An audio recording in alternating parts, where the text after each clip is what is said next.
नमस्कार दोस्तों, आज हम हिस्ट्री में मध्यकालीन भारत का इतिहास पढ़ेंगे। और इस मध्यकालीन भारत के इतिहास में दिल्ली के सुल्तान दिल्ली मध्यकाल में भारत में दिल्ली में कितने राजवंशों ने शासन किया था, उसी को हम जानते हैं कि दिल्ली के सुल्तान। चूँकि दिल्ली के सुल्तान को हम कई नामों से जानते हैं कि दिल्ली के सुल्तान में दिल्ली सल्तनत, उसी को कहते हैं सल्तनत ए हिंद या सल्तनत ए दिल्ली। तो इस प्रकार से इसे हम 3-4 प्रकार के नामों से जानते हैं। अब मैं हिस्ट्री का ये जो चैप्टर है दिल्ली के सुल्तान को, आज की इस मेरी जो वीडियो है, केवल मैं दिल्ली के सुल्तानों के 5 राजवंशों का आपको क्रमशः उन शासकों को सन सहित नाम बताऊंगा।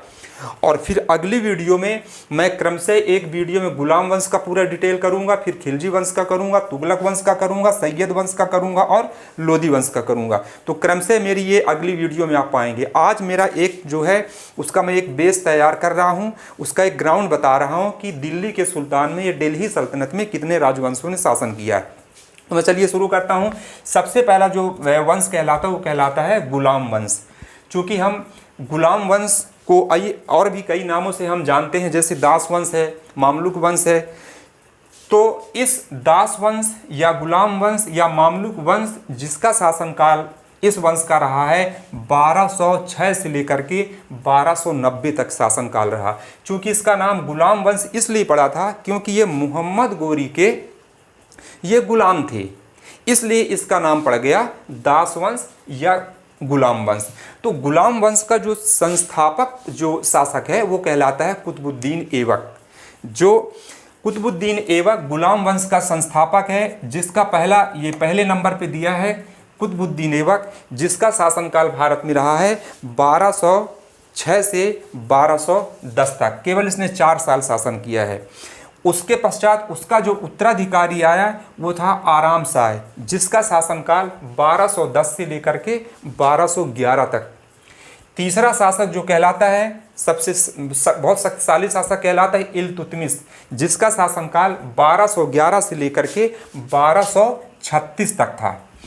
तत्पश्चात चौथे नंबर पे रुकनुद्दीन फिरोज शाह, जिसका शासनकाल केवल 1236 में ही था।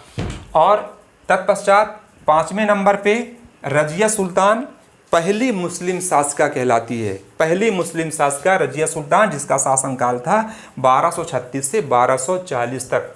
6वें नंबर पे मुइजुद्दीन बहराम शाह, जिसका शासनकाल 1240 से लेकर के 1242 तक। केवल इसने 2 साल शासन किया है। 7वें नंबर पे है अलाउद्दीन मसूद शाह, जिसका शासनकाल 1242 से लेकर 1246 तक, 4 साल। 8वें नंबर पे है कि नसरुद्दीन महमूद शाह, जिसका शासनकाल 1246 से 1265 तक रहा। 9वें नंबर पे गयासुद्दीन बलबन, लौह और रक्त की नीति का पालन करने वाला बहुत शक्तिशाली शासक कहलाता। फिर मैं अगली जब वीडियो गुलाम वंश का लाऊंगा, स्पेशली गुलाम वंश की वीडियो, इसका पूरा डिटेल बताऊंगा।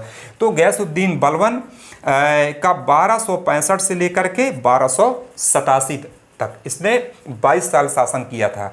और अंतिम जो शासक था अजुद्दीन कैकुबाद, 1287 से लेकर 1290 तक। और 1290 में गुलाम वंश समाप्त हो जाता है। अंतिम शासक कैकुबाद है।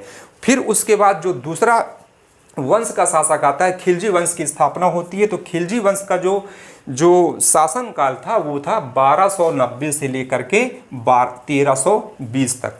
तो खिलजी वंश का जो संस्थापक शासक कहलाता है वो है जलालुद्दीन फिरोज खिलजी, जिसका शासनकाल 1290 से लेकर के 1296, 4 साल। फिर उसके बाद उसका उत्तराधिकारी कौन बना? अलाउद्दीन खिलजी। अलाउद्दीन खिलजी जलालुद्दीन खिलजी का भतीजा था, ऐसा भी इतिहास में उल्लेख है। अपने चाचा की हत्या करने के पश्चात ये दिल्ली की गद्दी को संभाला था, जिसका शासनकाल है 1296 से लेकर 1316 तक। और खिलजी वंश का तीसरा शासक कहलाता है कुतुबुद्दीन मुबारक शाह, 1316 से लेकर 1320 तक। और 20 के बाद जो चौथा और अंतिम शासक कहलाता है नसीरुद्दीन खुसरो शाह, मात्र 1320 में है। और इसके खिलजी वंश का अंतिम शासक नसीरुद्दीन खुसरो शाह के बाद इस वंश का अंत हो जाता है। और फिर तीसरे वंश की स्थापना होती है तुगलक वंश। इतिहास का दिल्ली सल्तनत का बहुत महत्वपूर्ण वंश ये है। तो जिसका शासनकाल इस यानी कि तुगलक वंश का जो शासनकाल इतिहास में है 1320 से लेकर के 1414 तक। पहला जो संस्थापक जो शासक कहलाता है वो है गयासुद्दीन तुगलक शाह, जिसका शासनकाल 1320 से लेकर के 1325 तक। दूसरा तुगलक वंश का दूसरा शासक है मोहम्मद बिन तुगलक, 1325 से 1351 तक, सबसे शक्तिशाली शासक, जिसको एक सनकी और पागल तानाशाह के नाम से भी जाना जाता है। मैं इसको बहुत तरीके से आपको वीडियो में बताऊंगा, जब 5 राजवंशों की वीडियो को क्रम से लाऊंगा तो पूरा इनका डिटेल बताऊंगा। फिर उसके बाद है कि तीसरे नंबर का शासक है फिरोज तुगलक शाह, 1351 से 1388 तक। चौथे नंबर का है तुगलक वंश में गयासुद्दीन तुगलक द्वितीय, ध्यान में रखिएगा, 1388 से 1389 तक। पांचवा है तुगलक वंश का ही अबू बकर, 1389 में इसका शासनकाल था। उसके बाद उसका उत्तराधिकारी नसरुद्दीन मोहम्मद शाह, जिसका शासनकाल 1390 से लेकर के 1394 तक। और सातवां है अलाउद्दीन सिकंदर शाह, जिसका शासनकाल केवल 1394 में रहा। और आठवां और अंतिम शासक रहा तुगलक वंश में नसरुद्दीन महमूद शाह, 1394 से 1414 तक। इस प्रकार से तुगलक वंश का जो संस्थापक शासक है वो है गयासुद्दीन तुगलक शाह और अंतिम शासक है नसरुद्दीन महमूद शाह। इस तरीके से 1320 से लेकर के 1414 तक यह तुगलक वंश का शासन रहा। इसके बाद इस शासन वंश का भी अंत होता है। अब आता है यहाँ पर सैयद वंश। तो सैयद वंश का जो वंश चला है वो 1414 से लेकर के 1451 तक। इस राजवंश का जो संस्थापक शासक है वह है खिज्र खां, जिसका शासनकाल 1414 से लेकर 1421 तक रहा। दूसरा है मतलब सैयद वंश का दूसरा शासक है मुबारक खां, जिसका शासनकाल 1421 से लेकर के 1434 तक रहा, ये सैयद वंश का। और तीसरा है मोहम्मद शाह, जिसका शासनकाल 1434 से लेकर के 1445 तक रहा। इसके बाद चौथे नंबर पे सैयद वंश का रहा है वह है अलाउद्दीन आलम शाह, जिसका शासनकाल 1445 से लेकर 1450 तक। इस प्रकार से ये सैयद वंश के 4 शासकों ने शासन किया। इसके बाद इस वंश का भी अंत हो जाता है। अब जो दिल्ली सल्तनत का, दिल्ली के सुल्तानों का जो अंतिम वंश है वो कहलाता है लोदी वंश। देखिए लोदी वंश का जो शासन है वो कहलाता है 1451 से 1526 तक। 1526 को आप बेहतर तरीके से जानते होंगे, पानीपत का जो प्रथम युद्ध हुआ था, जब मुग़ल आए थे।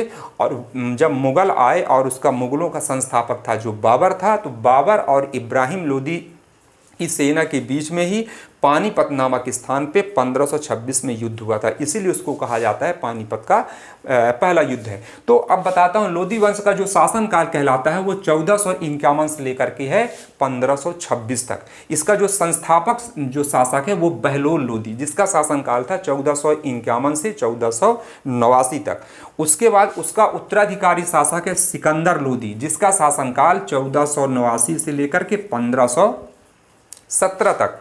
और तीसरा जो और अंतिम शासक है वह है इब्राहिम लोदी, 1517 से लेकर के 1526 तक। इस प्रकार से 1526 में ही जो काबुल से आया हुआ था बाबर, जो मुग़ल वंश का संस्थापक कहलाता, 1526 में मुग़ल वंश की स्थापना हुई थी। और इसलिए हुई थी क्योंकि लोदी वंश का जो अंतिम शासक था इब्राहिम लोदी, इसकी सेना के बीच में और बाबर की सेना के बीच में पानीपत के नामक स्थान पर 1526 में युद्ध हुआ था। उस युद्ध में इब्राहिम लोदी की सेना पराजित हो गई थी और बाबर की सेना विजित हो गई थी। इस प्रकार से पानीपत के युद्ध के साथ ही इस दिल्ली के सुल्तानों का शासनकाल लोदी वंश के अंतिम शासक इब्राहिम लोदी के हार के साथ ही समाप्त हो जाता है और मुगल वंश की स्थापना हो जाती है। तो इस प्रकार से मैं आज आपको सिर्फ इस वीडियो को बनाने का मेरा उद्देश्य ये है कि क्रमशः इस जो जितने प्रकार के कंपटीशन एग्जाम, खासकर जो पीएससी परीक्षाएं होती हैं और शिक्षक भर्ती होती है, अन्य प्रकार की जो परीक्षाएं होती हैं,